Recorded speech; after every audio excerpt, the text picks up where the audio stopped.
या ठिकाणी NSCC sports YouTube चॅनलच्या वतीने आपण ओमकार जंगम जे आगाशे कॉलेजमधील MP.Edचे सन्माननीय प्रथम वर्षाचे विद्यार्थी आहेत।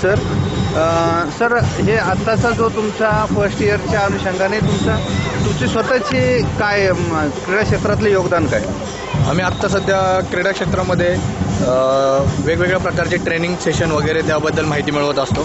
तुमचं स्वतः काय तुम्ही राष्ट्रीय? मी हँडबॉलचा राष्ट्रीय खेळाडू आहे। विद्यापीठ पुणे विद्यापीठाचा कॅप्टन राहिलेलो आहे यावर्षी आणि आता हँडबॉलच्या ह्याच्यामध्ये खेळत आहे आगाशे कॉलेजकडून प्रतिनिधी। आगाशे कॉलेजमधून तुम्ही खेळत आहात आणि आता MP.Edच्या तुमच्या BP.Edच्या कालावधीमध्ये काय ॲक्टिव्हिटी झाल्या किंवा काय काय सब्जेक्ट होते?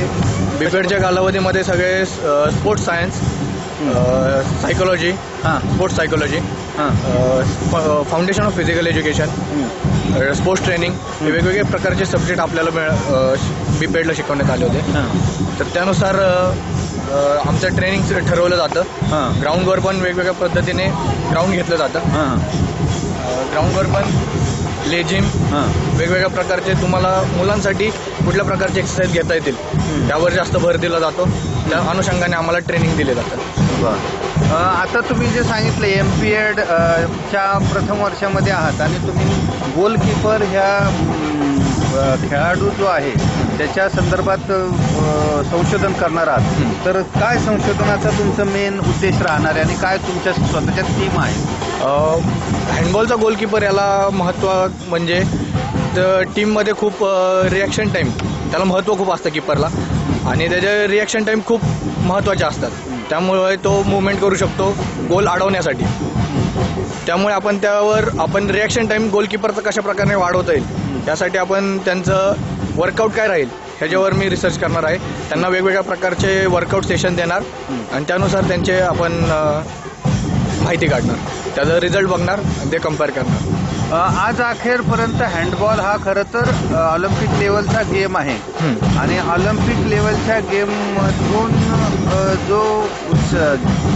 जे व्यासपीठ मिळते आपल्या देशाला, तर ते व्यासपीठ हे 204 देशांच्या एवढं व्यापक असतं आणि तरी त्याच्यामध्ये हँडबॉल हा त्या प्रमाणात इथं भारतामध्ये परिचित नाही। परंतु आता जे भारतामध्ये पारंपरिक जे खेळ आहेत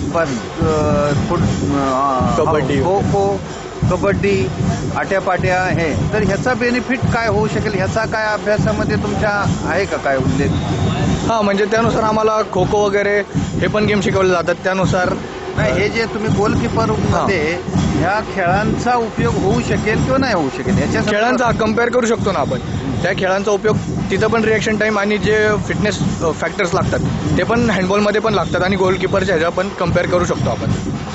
बऱ्याच वेळा जे रिफ्लेक्स ॲक्शनमध्ये थायच्या मसलची उपयोगिता खूप मोठी आहे आणि खो खोमध्ये हा सिटअप हा जो आहे तो प्रकार बऱ्याच प्रमाणात यूज केला जातो। टाय हा प्रकार बराच यूज केला जातो। तर खो खोचं प्रमाण किती वाटते तुम्हाला यूज होईल हँडबॉलमध्ये, गोल कीपिंगमध्ये? गोलकीपरिंगमध्ये एवढं तसं होणार नाही असा अंदाज आहे, पण त्याच्यावर रिसर्च केला आपण, तर त्यांचं कम्पेअर केलं, त्यांचं आपण ट्रेनिंग सेशन वर्कआउट यूज करून काही टेस्ट वगैरे राबवल्या तर त्याचा आपल्याला कळू शकेल की होईल का नाही ते। निश्चितच या ठिकाणी तुम्ही NSCC स्पोर्ट्स यूट्यूब चॅनलला तुमच्या संशोधनाबद्दल जी माहिती दिली त्याबद्दल आपले मी आभार मानतो। धन्यवाद सर। धन्यवाद सर, थँक्यू।